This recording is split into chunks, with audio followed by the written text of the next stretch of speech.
My name is Amanda Wild, and I'm a fourth grade teacher at Discovery Day Academy in Bonita Springs, Florida. I found this school because I was looking for a more progressive school for my son at the time, who I knew needed something that was not a traditional education. He was not the kind of kid to want to just sit and listen to a teacher all day.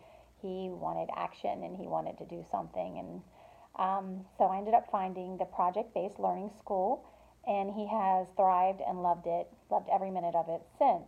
With the project based learning, they focus on real world problems to solve, and they integrate the academics through that, and cooperative learning is involved. And um, they also are more focused on the 21st century learning skills at this school than, because it is a private school, that's more of the focus of the stakeholders than other standards. Not that there aren't other standards being taught, but that is the focus. My daughter also attends, and she's in VBK while he's in third grade, and I am the fourth grade teacher there. And I've been there now for 2 years as a teacher, and my kids have been there for 3 years. Um, when we are not in school during the summer, we usually travel for 2 solid months.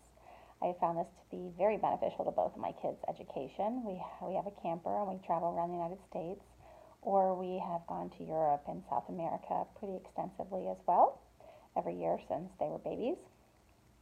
I learned early on in my career that I am not a traditional teacher who was going to take textbooks and use them in a traditional sense of reading, the kids reading the textbook and then me testing. I literally from day one couldn't do it. I would usually look at a textbook and frown, and it's just not part of my teaching style. And I've always used bits and pieces, and I can, take out some things that I like from textbooks, and, but to actually use it word for word, or, what I'm supposed to do, it just has never been my style.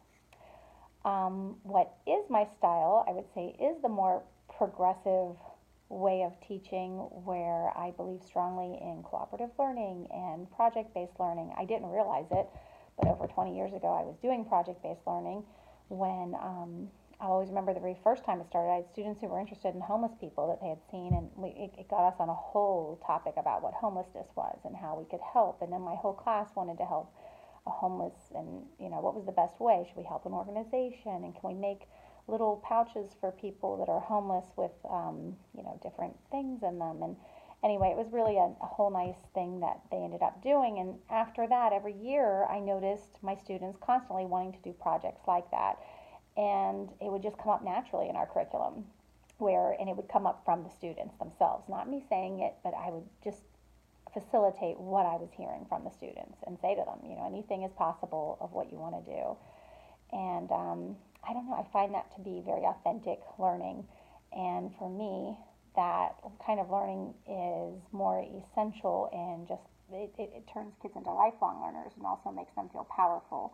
And on top of that, not just makes them feel more powerful, it also makes them realize that they can be researchers and that they can be in charge of different things and leaders. And there's just so much to me that goes into it than just a more traditional based approach where you're just reading, a textbook or whatever it is, and learning from that. And I do think that there is, some room for that as well.